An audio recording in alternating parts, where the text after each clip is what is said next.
Bien, buenas tardes. Es un placer estar aquí esta tarde con todos vosotros y con todas vosotras. Por una parte, mi agradecimiento al CAP de Pamplona y a todas las personas que de alguna manera han hecho posible que se hicieran estas jornadas de innovación. Hace ya tiempo que vine a Pamplona durante una temporada a hacer formación en algunos espacios, en algunos centros, en algunos seminarios. Quizá algunas de las personas que nos conocimos en aquel momento estáis aquí en la sala. No os veo, no os reconozco, pero en todo caso veo que alguien levanta las manos. Sí.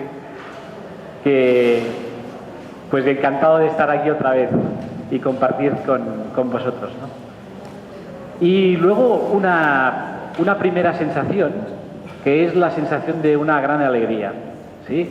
Porque estamos en épocas a veces un poco complejas, como que hay un cierto desencanto, una cierta crisis en muchos ámbitos, pero también en el sistema educativo, y de alguna forma ver un colectivo como el que estáis aquí representando, tantas personas, seguramente de muchísimos centros y de muchos territorios distintos, pues da alegría, porque uno sabe que, uno ya lo sabe, pero de vez en cuando necesita reencontrarse con este movimiento de que las personas que estamos y estáis trabajando en el mundo de la educación realmente estamos implicados en un proyecto bastante importante, que a pesar de cómo van ciertas cosas, continuamos intentando mejorar nuestro trabajo y nuestra forma de hacer en el día a día.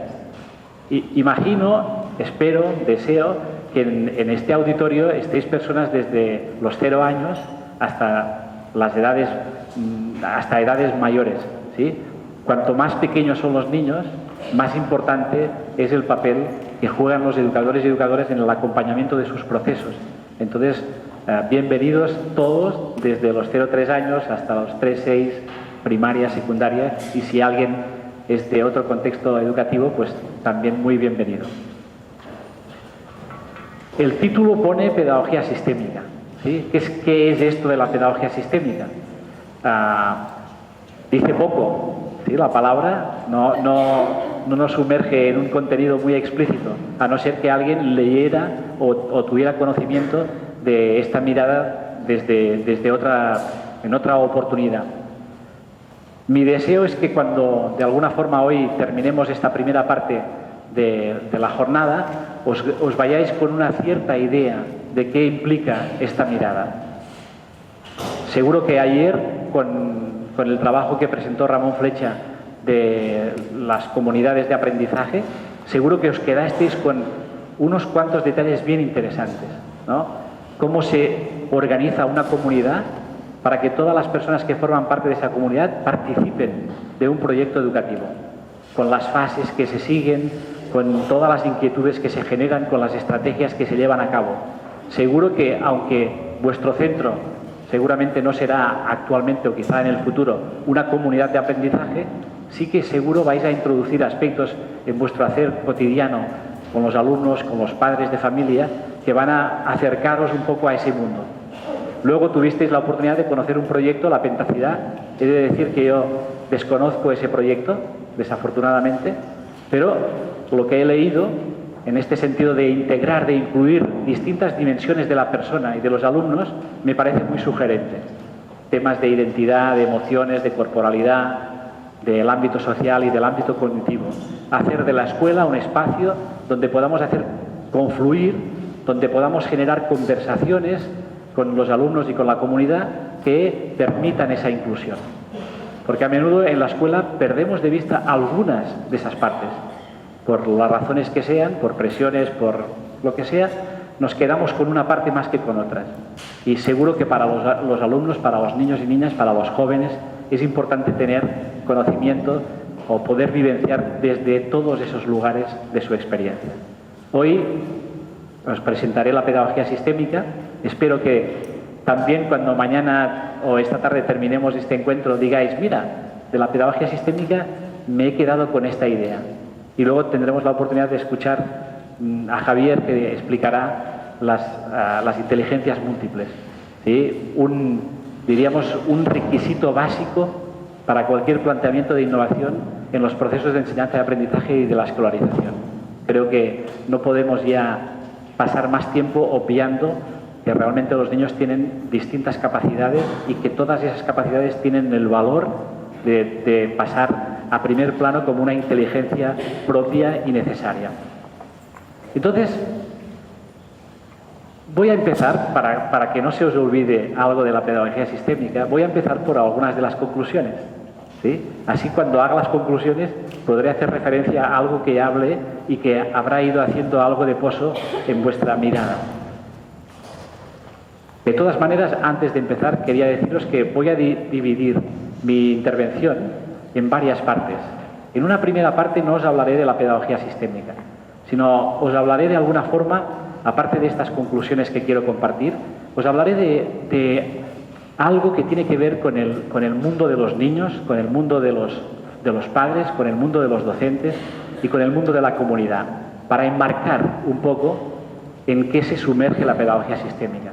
Luego os hablaré sobre la pedagogía sistémica, estableceremos más tarde un espacio de debate.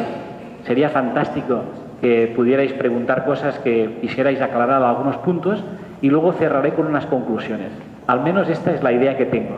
Luego, a veces las cosas suceden de otra forma. Lo fantástico sería que fuéramos un grupo más reducido, que nos viéramos mejor, que pudiéramos compartir inquietudes, que generáramos una conversación. Sin embargo, también es bien interesante que un colectivo tan grande como este pueda también compartir conjuntamente estas ideas. Bien. La primera parte es, ¿cuáles son estas conclusiones? Y voy a decir cosas que son obvias, ¿sí? Una primera cuestión que me gustaría que retomarais, porque seguro que forma parte de vuestra experiencia, es que hay una relación extraordinaria entre la biología y el contexto social en que los niños desarrollan esa biología. Una parte del futuro, del éxito de la escuela, tiene que ver en la comprensión de esa biología. Antes que otra cosa, nosotros somos seres biológicos. Y en esa biología está impresa una historia extraordinaria de nuestra evolución. Todos los niños y niñas, o los jóvenes que vienen a la escuela, que van a un centro educativo, vienen de esa experiencia biológica. Y fijaros, si tuviéramos la fortuna de dejarnos guiar por esa biología, nuestra vida sería un éxito. Pero, de alguna forma, esa biología está sumergida en un contexto social, que hace que esa biología, que en sí misma tiene un nivel de perfección y de potencialidades extraordinarias, se modifique, se altere, se matice en función de cómo es ese contexto social. Y en este sentido, la pedagogía sistémica hace una contribución interesante. Mira esa biología y habla sobre cómo se dan esos contextos sociales, de manera que podamos establecer una buena síntesis, una buena simbiosis entre el mundo de la biología y el mundo de lo social. Esta es una idea fundamental. Y luego hablo algunas cosas sobre esta dimensión de la biología. De hecho, las experiencias de la neurociencia y de la biología recientes nos aportan un conocimiento increíble y debemos poder aprovecharlo. Otra idea importante es: todas las personas traemos a nuestra vida algo que tiene que ver con nuestro sistema familiar, ¿sí? Algunas personas tienen la tentación de pensar que se han hecho a sí mismas, ¿sí? Que nosotros somos el fruto de nuestro propio desarrollo y de nuestras propias maneras de ver y pensar la vida. Y resulta que esto no funciona así. Nosotros formamos parte de un sistema familiar y este sistema familiar nos moldea extraordinariamente. Y lo que tiene un peso específico en esta tarea del sistema tiene que ver con algo que nosotros llamamos los vínculos ocultos. Nosotros solemos hablar en el mundo de lo social de las relaciones. Establecemos relaciones dentro de nuestros contextos de vida. Pero a veces nos pasa desapercibido que esas relaciones vienen determinadas por vínculos que no se pueden ver o que de alguna manera no están en el nivel de la conciencia. Esos vínculos nos llevan a la vida a actuar de formas extrañas que a veces ni tan siquiera sabemos por qué suceden. Cuando un gato, un perro o cualquier animal tiene un accidente, si no se muere, nunca más vuelve a tener ese accidente. Porque hay una cuestión de sobrevivencia que aparece como un resorte y le protege de ese peligro. Los seres humanos decimos, no quiero que me ocurra esto. Lo racionalizamos, organizamos estrategias, hacemos los imposibles para no repetir algo que sabemos que no es funcional y nos vuelve a suceder. Y es bien extraño, como que siendo los seres más competentes a nivel cognitivo, no tenemos suficiente con esa capacidad cognitiva para resolver algunos asuntos importantes de la vida. Entonces, esto tiene que ver con unos vínculos que tienen una dinámica muy peculiar que nosotros no percibimos. Esta es otra idea. Traemos a la vida algo más de lo que es visible, que nos pesa, que es como algo que llevamos en nuestra mochila y que nos hace a veces actuar de una forma que incluso nosotros preferiríamos que fuera distinta. Esta es la segunda idea que quería compartir. La tercera es, de alguna manera, el reto, nosotros debemos conseguir en el ámbito de las relaciones educativas algo que se convierte en un reto inexcusable, que es, tenemos que aprender a mirarnos con buenos ojos. Esta es una frase muy simple, pero detrás de esa frase se manejan cambios bien importantes. Si yo puedo mirar con buenos ojos aquello que trae un alumno, aquello que trae un padre o una madre de familia, aquello que trae un colega en el equipo profesional, o mirar con buenos ojos a algo que no funciona en mi contexto, automáticamente algo cambia en la relación. Y esto lo podéis experimentar muy fácilmente porque es un ejercicio que podemos hacer. La cuestión es que en la vida no se trataría de que esto se convirtiera en un ejercicio, sino en una práctica cotidiana. Por tanto, voy a insistir mucho en esta idea. ¿Cómo conseguimos mirarnos con buenos ojos? Y finalmente, de las 4 ideas que quería compartir ahora, el don de la confianza. Lo que fundamenta el éxito de nuestras relaciones personales y profesionales, y por tanto también las relaciones que se dan en el ámbito de la educación, tiene que ver con la confianza. Una confianza absoluta en que nosotros tenemos los recursos y las capacidades para poder desarrollar aquello que tenemos entre manos. Que los alumnos tienen también las capacidades y los recursos para poder desarrollar aquello que les es necesario para su crecimiento. Que las familias tienen los recursos para resolver sus conflictos. Y que la comunidad también tiene recursos para favorecer todos estos procesos. Incluso, os diría, la confianza extraña en algo que quizá después retomaré, que cuando nos encontramos frente a una situación que parece irresoluble, demasiado compleja, demasiado grande o prácticamente que no se puede cambiar, si aquello que nosotros vemos lo podemos llevar de una buena manera a nuestro corazón, lo podemos traer a nuestro corazón viendo cómo eso es distinto, esa posibilidad de llevarlo al corazón cambia la realidad que estamos mirando. ¿Sí? Es sorprendente. Pero estamos frente a una familia desestructurada, una familia que actúa de una forma con los hijos que no nos parece la más funcional. Si yo puedo ver a esa familia como una familia funcional, como una familia que actúa con sus hijos de la mejor manera que sabe, y no juzgo a la familia, automáticamente ese movimiento de mi corazón cambia la relación y cambia la realidad de la familia. No sé en qué medida, quizá muy poco, pero ese poco es el inicio de un proceso que puede dar resultados extraordinarios. Hemos comprobado en muchas situaciones que esa capacidad de integrar en el corazón aquello que es difícil tiene un efecto favorable para el cambio. Pero si ese cambio lo pretendo hacer a través de las ideas, a través de los protocolos o solamente a través de las ideas, de las buenas intenciones y de los protocolos, En un punto topa contra un muro que es inexpugnable. Y ahí juega un papel importante todas nuestras experiencias de vida y las experiencias de vida con las personas que nos relacionamos. Bien, esas son 4 ideas que me gustaría que hoy, cuando os fuerais, os llevarais debajo del brazo. ¿Sí? La primera parte, esa parte que os decía que quería hablaros de cosas que hacen referencia a los niños, a las familias, a los docentes, a la comunidad. ¿Qué es lo que trae un niño, una niña a la escuela? ¿Sí? Trae una cosa extraordinaria. Trae una biología capaz.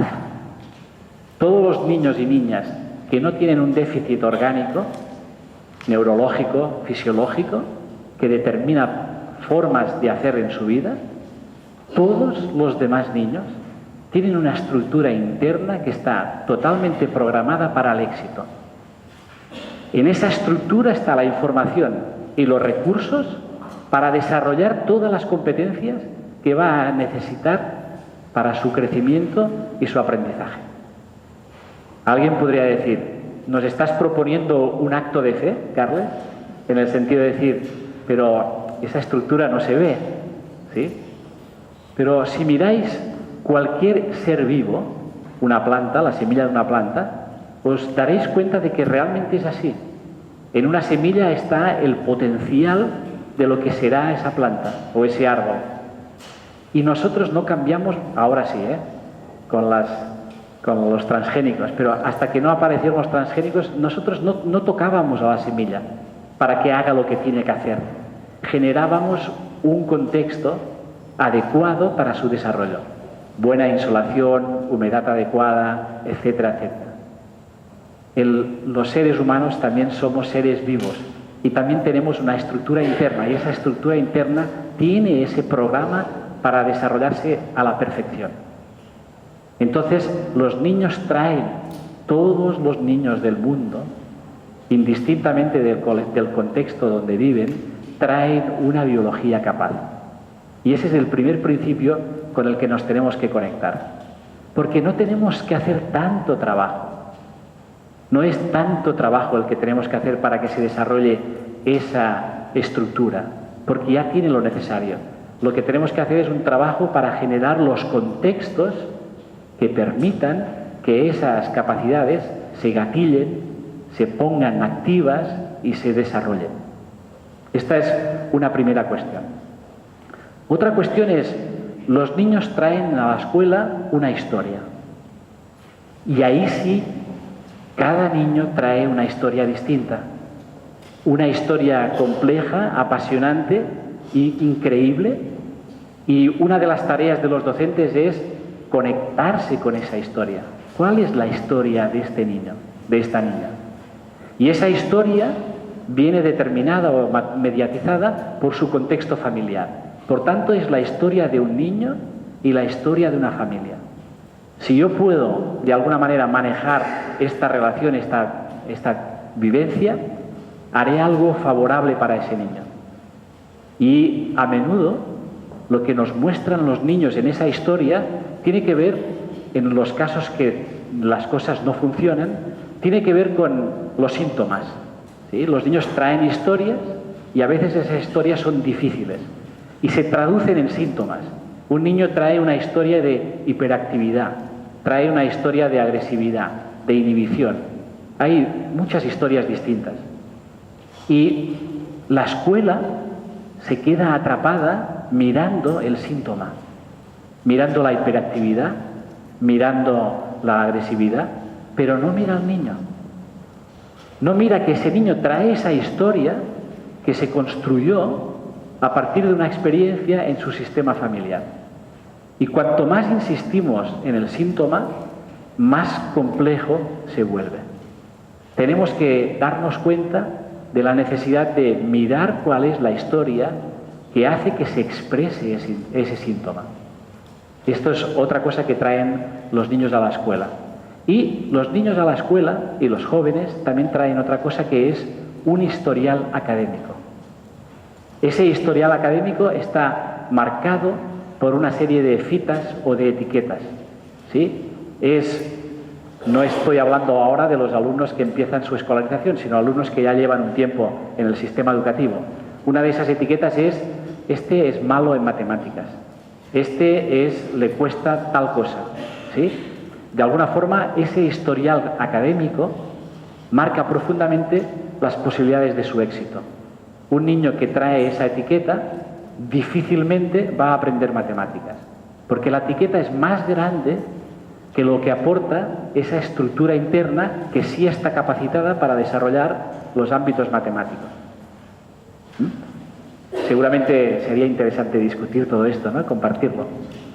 Pero esa es una idea que quería compartiros. ¿Qué traen los niños a la escuela? Y esas son algunas de las cosas.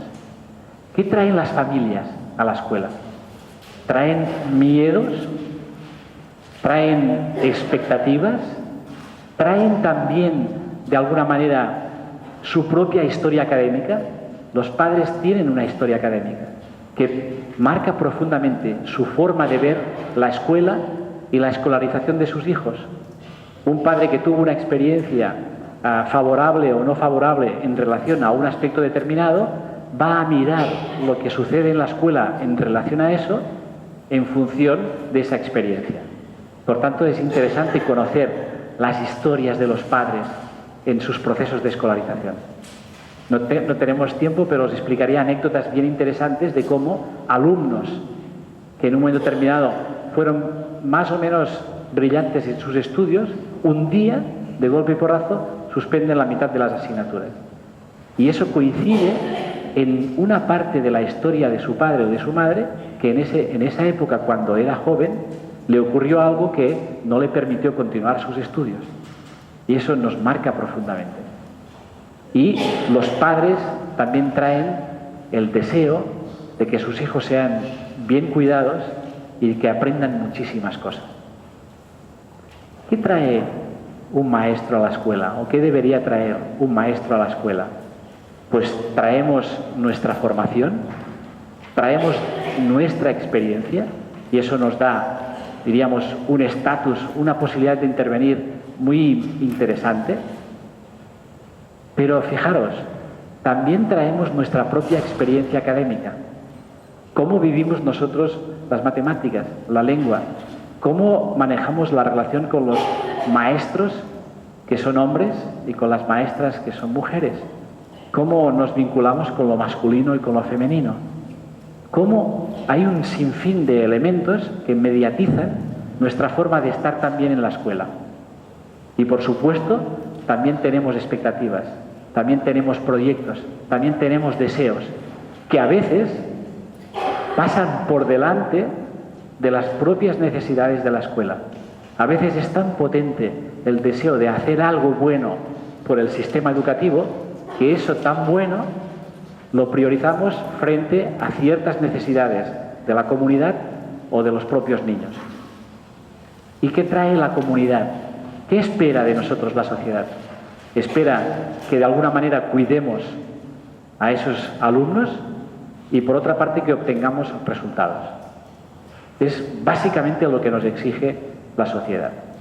Fijaros qué cúmulo de historias manejamos en la escuela, ¿sí? Y finalmente se nos pide que tengamos éxito en 3 direcciones. Una es que nuestros alumnos aprendan, ese es el principio básico de la escuela, ese es el encargo que tenemos, que sean exitosos en sus aprendizajes cognitivos, que hagan un buen proceso de socialización, es decir, que establezcan buenas relaciones con los demás y que también desarrollen un nivel de bienestar que les permita incluirse dentro de la sociedad de manera que no se generen conflictos. ¿Sí? Entonces, ¿qué hacemos con todo eso? ¿Qué hacemos con todas estas historias de cada parte del sistema educativo? ¿Qué hacemos con esa demanda que nos llega como objetivos prioritarios? Pues podemos hacer muchísimas cosas. Lo que yo ahora os voy a explicar es, desde la pedagogía sistémica, cómo lo miramos, ¿sí?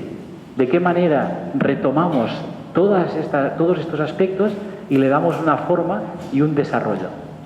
sabiendo que este enfoque es uno entre muchos, que este enfoque es interesante, pero tan interesante como cualquiera de los que estáis viendo o desarrollando vosotros y vosotras. Es una aportación, no es una invención. Y es para mí muy importante que, indistintamente de la pasión con que lo vivo o con la pasión que lo expreso, no sintáis en ningún momento que quiero venderos algo. No tengo ningún interés, no tengo acciones en la pedagogía sistémica, ¿sí? Lo que sí sabemos es que esta mirada está aportando en los contextos donde la estamos trabajando experiencias que son bien interesantes y están dando buenos resultados. Entonces, ¿cómo lo hacemos para explicar la pedagogía sistémica? Pues nos inventamos un acrónimo. Dijimos, como son tantas cosas, ¿cómo las podemos sintetizar? Y ese acrónimo es muy poco original, ¿sí? El acrónimo es escuela. Utilizamos la palabra escuela para explicar con cada una de las letras de esa palabra un significado de la pedagogía sistémica, ¿sí? Y yo las voy a explicar no por orden, sino por, diríamos, la prioridad de contexto. Y la primera idea, y es obvia, disculpadme, antes de explicaros esto, es importante que contextualice un poco de dónde viene, ¿sí? Sobre el año 99, Bert Hellinger, que es un psicoterapeuta alemán, que ha hecho un descubrimiento muy interesante de cómo se organizan las relaciones humanas. Él ha desarrollado las constelaciones familiares y una cosa extraña que él llama los órdenes del amor. Pues Bert Hellinger estuvo en Barcelona haciendo una formación, y en esa formación estaba Angélica Olvera, que es una mexicana que con su marido tiene una escuela muy grande, el CUDEC, en México. Y cuando Angélica descubrió el pensamiento de Bert Hellinger, dijo, esto lo podríamos llevar a la escuela. Se fue a su país, se fue a su escuela y empezó a desarrollar lo que ahora conocemos como pedagogía sistémica. Por tanto, la base, de alguna forma, que alimenta la pedagogía sistémica es esa dimensión de los órdenes del amor de Bert Hellinger. Ahora, Bert Hellinger es un psicoterapeuta. Nosotros somos educadores, somos pedagogos. No trabajamos la terapia. No queremos cambiar a las personas. Queremos acompañar procesos de aprendizaje, de socialización y de bienestar. Entonces, hemos hecho una traducción de esa mirada al ámbito educativo. Y un poco esta es la historia que hemos ido tejiendo. Actualmente en Cataluña tenemos grupos de formación bastante amplios que están desarrollando este aprendizaje y hay centros en España, en Zaragoza, en Bilbao, en León, en Palma de Mallorca, en Sevilla, en Madrid, en Elche, donde también se está desarrollando esta formación. Y poco a poco esto va creciendo, va aportando nuevas experiencias, y desde el ICE de la Universidad Autónoma de Barcelona estamos promoviendo un colectivo de escuelas y de maestros que en grupos de trabajo y en equipos de escuelas y de formadores lo estamos desarrollando en las aulas. Este es el contexto. Ahora, ¿qué es? ¿Sí? La primera sigla es la S de sistema. Todas las personas formamos parte de un contexto que se organiza como un sistema. Los sistemas no se los han inventado las redes sociales, sino que es algo que se desarrolló en el mundo de la ciencia, en la física, en la biología, en la química, en la ecología, para explicar cómo funcionan las relaciones entre los distintos elementos de la materia y de los fenómenos que suceden en el mundo. La traducción en el mundo social es: un sistema es una red de relaciones. Y esa red de relaciones tiene ciertas peculiaridades. No es una red cualquiera. Y una de las peculiaridades es que aquello que sucede en una parte de la red tiene repercusiones en el conjunto de la red. Nosotros venimos de una imagen muy dual, muy de causa-efecto. Yo tengo una relación con alguien. Lo que ocurre en esa relación nos afecta a nosotros, pero no afecta al conjunto del sistema al que pertenecemos. Esta mirada sistémica dice, si entre tú y yo sucede algo, y yo estoy vinculado con el resto de miembros del sistema y tú estás vinculado también con ellos, lo que entre nosotros sucede afecta a todos los miembros del sistema. Esto es un cambio realmente extraordinario. De manera que incluso aquellas relaciones que son lejanas o que nos parece que no están presentes o que no están activas, también sienten el efecto de esa situación. ¿Sí? En un claustro se produce un conflicto entre dos colegas y uno dice, mira, este es su asunto, ¿sí? Pues resulta que no, que ese conflicto tiene consecuencias en todas las partes del sistema, en todo el equipo, creando alianzas, coaliciones, exclusiones, etc. ¿Sí? No podemos desarrollar muchísimo esto, pero esta es una de las ideas más importantes. Es un fenómeno que se llama circularidad. Todos los miembros de un sistema estamos en relación con todos los demás. Algo que ocurre en el sistema se retroalimenta en todo el sistema. Por tanto, fijaros, la relación que yo establezco con una familia de algún alumno, de alguna alumna de mi clase, no afecta solamente a esa familia, sino a que afecta al conjunto de familias de mi clase. ¿Sí? Esto es como abrir una ventana a mirar más complejamente cómo funciona la realidad de la escuela. Y hay otro principio en las dinámicas de los sistemas, en las redes de relaciones, que es que yo puedo conseguir un objetivo, puedo llegar a algo que me propongo por caminos muy distintos. ¿Sí? Venimos de una cultura que dice que el camino la manera más eficaz de llegar de un lugar a otro es la línea recta. Esto hace años que es un mito, ¿sí? Porque con Internet sabemos que para llegar a un sitio la forma más eficaz es pasando por los lugares donde hay menos acumulación de información o donde los servidores están más libres. Y a veces algo que nosotros mandamos a 20 kilómetros de distancia pasa por lugares que están a cientos de kilómetros. ¿Sí? Es una resolución muy efectiva de cómo se manejan las redes. Entonces, en la escuela, la idea de la equifinalidad, esta idea de que puedo llegar a un lugar por caminos muy distintos, es extraordinaria, es revolucionaria. ¿Cómo aprende un niño a leer y a escribir? ¿Cómo aprende un alumno la tabla periódica? ¿Cómo aprende? Pues aprende de muchas maneras. No existe una única manera, una metodología buena para hacer eso, sino que podemos desarrollar muchas posibilidades.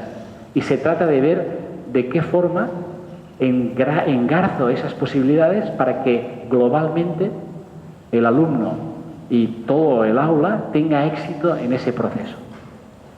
Por tanto, la teoría de sistemas y la mirada sistémica nos propone algo bien interesante. Hellinger, además, dice, y esto lo retomo en otro punto de este acrónimo, que además de estas peculiaridades de los sistemas, la forma en cómo nos relacionamos y se generan los vínculos es muy específica. Y la pedagogía sistémica lo que hace es mirar de qué forma se dan esos vínculos para ponerlo al servicio de un buen desarrollo escolar. La S de sistema, la C de contexto. Mirad, en la idea de contexto es fundamental. Cuando yo entro a trabajar en un grupo, en un aula, tengo que contextualizar a ese grupo. Tengo que saber su historia y su geografía. Tengo que saber qué ha ocurrido en el tiempo con ese grupo. ¿Cuáles fueron los alumnos que estuvieron? ¿Cuáles fueron los que se marcharon? ¿Qué ha ocurrido en las relaciones con el grupo? ¿Cuáles son las historias que han conmovido, que han generado conflictos en ese grupo? Y también tengo que conocer su geografía. ¿De dónde son? ¿De dónde vino este alumno? ¿Pertenece a este territorio? ¿Vino de nuestro territorio cercano o viene de muy lejos? Porque cada uno de los detalles de su geografía, cualquier movimiento que un alumno o una persona hace en el territorio, transforma extraordinariamente su vida. Sabéis que nosotros tenemos el cerebro organizado en 3 grandes áreas. La primera área es el cerebro reticular o el cerebro reptiliano. Ese cerebro está vinculado al espacio. al territorio. Tiene que ver con el paso de los primeros seres vivos que vivieron en el agua y pasaron al medio terrestre. Cuando nosotros, de alguna manera, alteramos algo en el territorio, este cerebro tan antiguo que está tranquilo cuando no hay ese cambio, está activo, se activa y de alguna manera se intranquiliza. Y necesitamos hacer algo para que el efecto de esa inestabilidad vuelva a su sitio. Cuando un inmigrante, alguien se va de su tierra y va a otro lugar, necesariamente en su corazón deja algo en su tierra. Incluso si quiere marchar y cree que es una mejor opción, aún así está vinculado a su territorio y una parte de su corazón queda ahí. ¿Y cómo vive, cómo se incorpora a alguien en un nuevo territorio si una parte de sí mismo está en otro lugar? ¿Cómo conseguimos que unifique esa vivencia mirando favorablemente ese dolor o esa dificultad? Por tanto, en cualquier contexto, en el aula, con las familias, con los equipos profesionales, necesitamos contextualizar. Llego a un claustro. Lo primero que tengo que saber es cómo es ese claustro. ¿Cuáles han sido los aspectos que lo han configurado? ¿Cuáles han sido sus retos, sus proyectos, sus fracasos, sus pérdidas, sus conquistas? ¿De dónde vienen las personas que lo forman? ¿Qué dejaron atrás? ¿De qué se sienten apenados? ¿Qué quisieran recuperar? El trabajo del contexto nos ubica de una forma extraordinaria, nos ubica, nos sitúa para desde el lugar poder hacer algo favorable con esa realidad. Por tanto, ese aspecto es fundamental. La mirada sistémica, entender que formamos parte de un sistema, que no es negociable. Yo no puedo decir, no, es que este sistema no me gusta. Sí, puedo decirlo, pero no sirve de nada. Cuando entro a formar parte de un colectivo, de una organización, formo parte de ese sistema y quedo incluido en el sistema y me rijo por las dinámicas de ese sistema. Y no se trata de si me gusta o no me gusta, si lo prefiero o no lo prefiero, porque es así. No es negociable, no es discutible. Puedo estar en lucha contra eso, pero toda esa lucha me va a hacer perder energía y tiempo para hacer aquello para lo que yo he entrado en ese sistema. Entonces, viene otro aspecto, probablemente uno de los aspectos más polémicos de la pedagogía sistémica, que es la U de ubicación. ¿Sí? Ubicación, de estar en nuestro lugar. Si tuviera que sintetizar, de alguna manera, o alguien me dijera, oye, Carles, de todas estas ideas, ¿cuál reforzarías más? ¿En cuál insistirías más? Es en la U de ubicación. Porque estamos en un sistema educativo que está desordenado. Estamos trabajando en equipos en desorden. Y de alguna manera este desorden actúa como un resorte que hace difícil nuestra tarea. La pedagogía sistémica plantea un reto que es, está bien, podemos continuar innovando pedagógicamente, ¿sí? Pero fijaros, no nos acabamos la experiencia, el conocimiento que tenemos de lo pedagógico, no nos lo acabamos, no nos hace falta más pedagogía. ¿Sí? Nos hace falta incorporar los nuevos conocimientos de la ciencia para que nuestra pedagogía sea más funcional. Pero no necesitamos una gran innovación, porque sabemos mucho. Tenemos mucho conocimiento. Quizá lo que necesitamos ahora es reordenarnos pedagógicamente. Y entonces os explico un poco cómo lo miramos, sabiendo que esto que voy a decir, en una parte, es muy discutible y muy discutido. Y no vamos a tener la oportunidad, ¿sí? Vais a tener que hacer un acto de fe o, en todo caso, vais a pasar una cortina y vais a decir, esto no lo escucho, porque no va con mi manera de hacer. Tampoco tengo tiempo de explicaros una cosa muy interesante que se llama la inteligencia transgeneracional. Sería quizá una inteligencia a añadir a las inteligencias múltiples. Cada una y cada uno de vosotros pertenece a una generación sistémica. La generación sistémica no es el año que nacimos, sino al año que nacimos le sumamos 15 años, que es cuando como adolescentes, entramos en el túnel que va de la infancia al mundo adulto. Y lo que ocurre durante esa época, alrededor de los 15 años, nos marca profundamente la vida. Lo que ocurrió cuando nosotros teníamos 15 años dejó una huella que nosotros no podemos borrar. No es una cuestión ni de deseo, ni de idea, es un hecho que esculpe de alguna manera nuestra vida. Entonces, cada generación, o dicho de otra manera, todas las personas de una misma generación sistémica somos distintas. Y sin embargo, todas las personas de esa generación tenemos algo que nos asimila, que nos hace parejos. ¿Sí?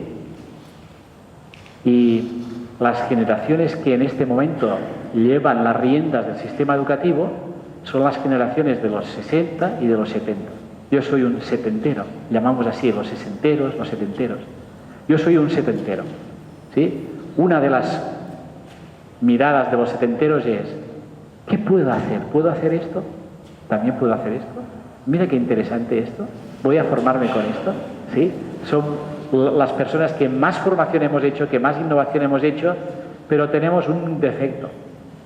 ¿Sí? Que es: no nos gusta que nos digan lo que tenemos que hacer. Veo que hay unos cuantos setenteros y setenteras. O conocéis a algunos setenteros, ¿no? No nos gusta que nos digan: no, primero esto y después esto.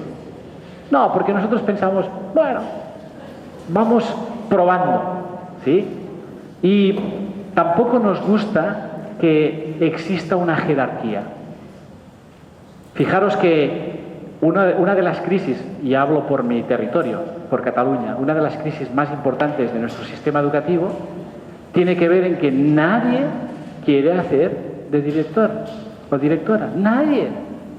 Cada vez tenemos en mi territorio, cada vez tenemos más escuelas que están dirigidas por direcciones que son externas al centro, que vinieron de fuera. No conozco las que yo conozco. No conozco ninguna que funcione. Ninguna. Porque tú no puedes llegar a un centro a hacer la dirección si no formas parte del contexto, o en todo caso no te sumerges en el contexto. Entonces los setenteros tenemos esa peculiaridad. Los sesenteros son los ideólogos del sistema. ¿Sí? Son los que pusieron el epígrafe escuela pública, laica, coeducativa, etcétera, en todos los proyectos educativos. Y fijaros, todo lo que ocurrió en cada generación ha sido necesario. Afortunadamente ha sido así. Sería bien interesante que pudiéramos conversar sobre esto. Pero ¿qué ocurre? Si yo soy un sesentero y no me reciclo, primero son las ideas y después viene lo demás. Si yo soy un setentero y no me reciclo, primero son los proyectos y luego viene lo demás. Si soy un ochentero, primero hay que resolver esto, se resuelve. Primero esto, después esto, después esto. Tenemos que ser eficaces, ¿sí? Pero si no me reciclo, no puedo mirar otros proyectos que no son aquel que ahora estoy haciendo. Cada generación tiene su peculiaridad. Lo que tenemos que hacer es desarrollar una inteligencia que nos permita mirarnos con buenos ojos en esa diferencia y ver que la riqueza, la oportunidad para generar un equipo que lleve adelante un proyecto común, tiene que ver justamente en aprovechar las oportunidades de lo que cada generación trae. Yo, hasta que no descubrí los valores de los ochenteros, me ponían de los nervios, ¿sí? Porque todo el rato me estaban apretando. ¿Ya terminaste la programación?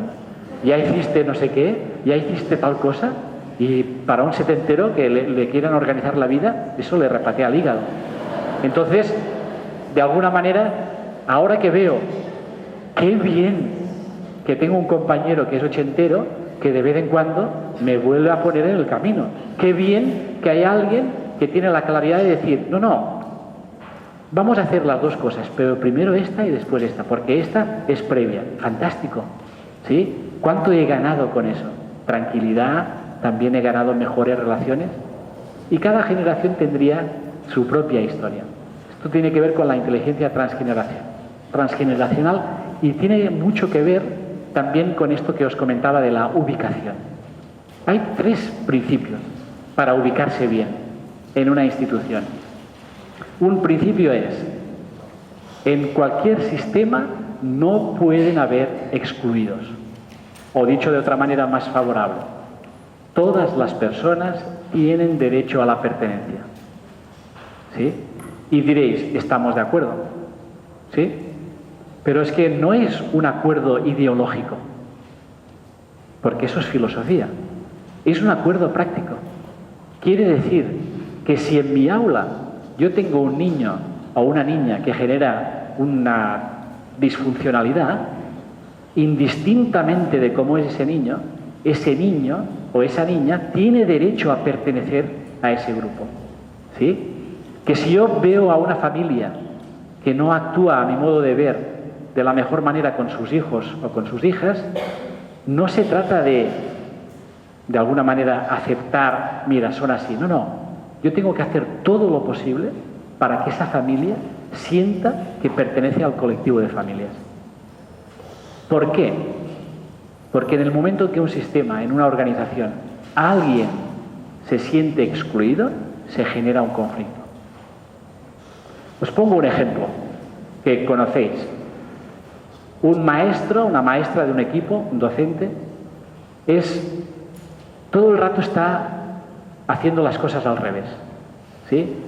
Tú dices blanco, o la mayoría dice blanco y él dice negro. Se plantea una fiesta y él la plantea distinta. Siempre está poniendo pegas. ¿Sí? ¿Qué ocurre? A veces los compañeros se hartan y dicen, mira, ¿sabes qué? Que te den.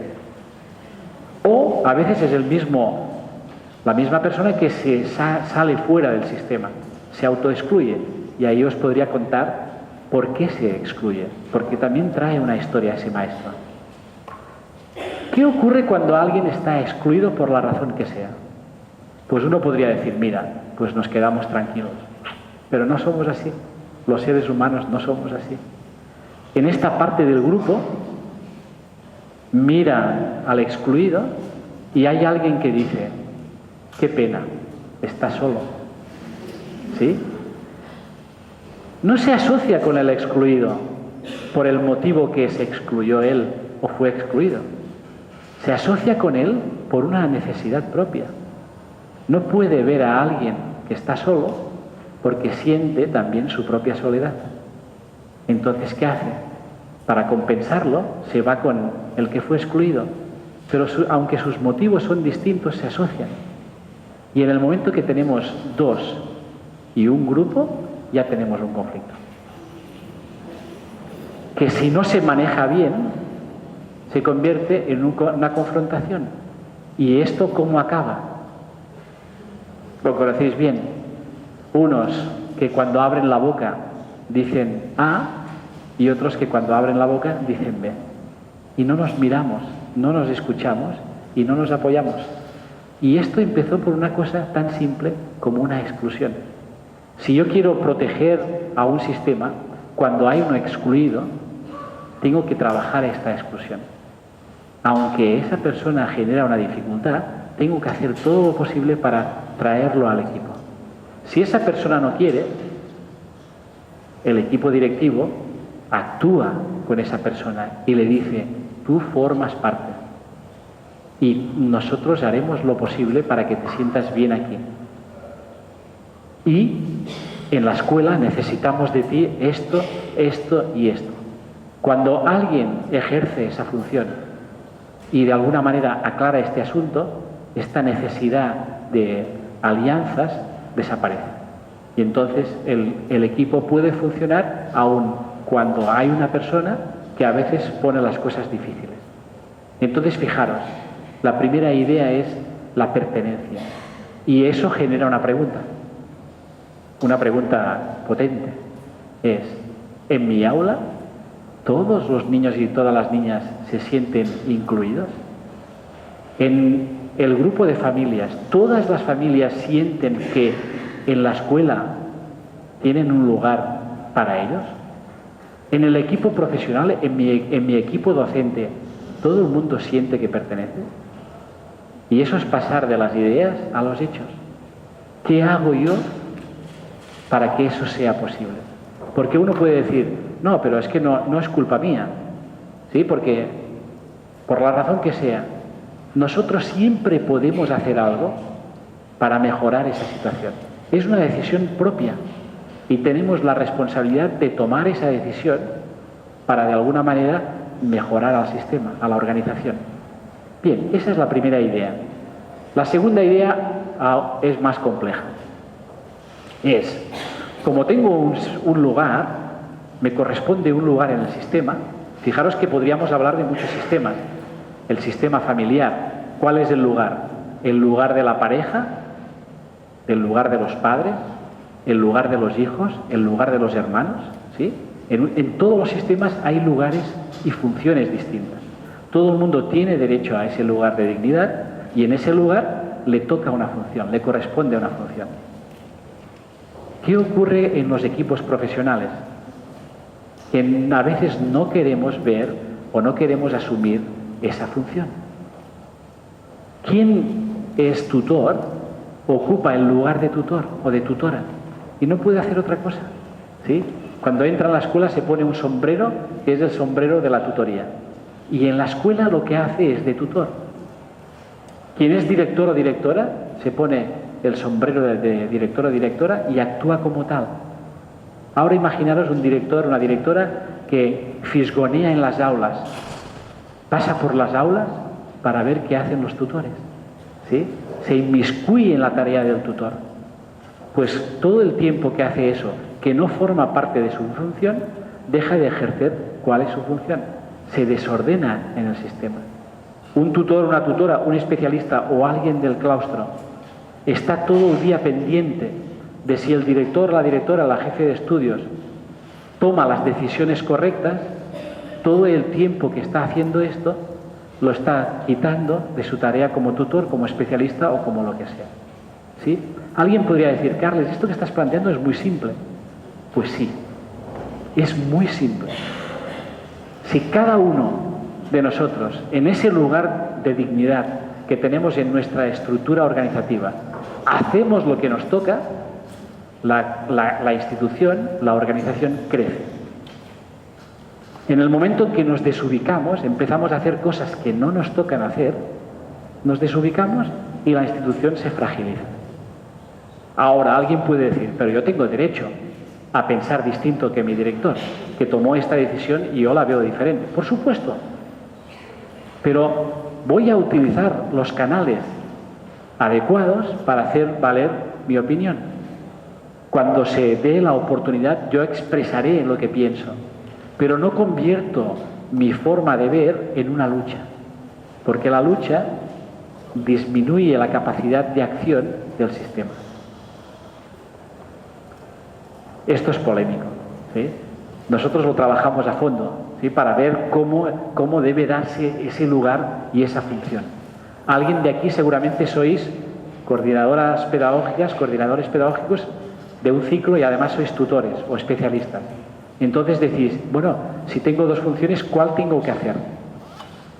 Pues cuando estamos mirando la organización, la función es la que tiene una mayor responsabilidad en la estructura organizativa. Si yo soy coordinador, cuando estamos hablando del funcionamiento de la escuela, mi sombrero es de coordinador. Ah, pero mi corazón está en el aula. Pues me lo tengo que trabajar. Porque se necesita de mí que cuando estoy organizando algo de la escuela, actúe como coordinador. Porque si no lo hago, la estructura de ese ciclo, de esa etapa, se va a ver de alguna manera reflejada y dificultada. ¿Sí? Hay una frase de una compañera nuestra de Madrid, Amparo Pastor, que dice, cada cual en su lugar para poder educar. ¿Sí? Es un lema que desde esta mirada nosotros utilizamos. Y os cuento un ejemplo.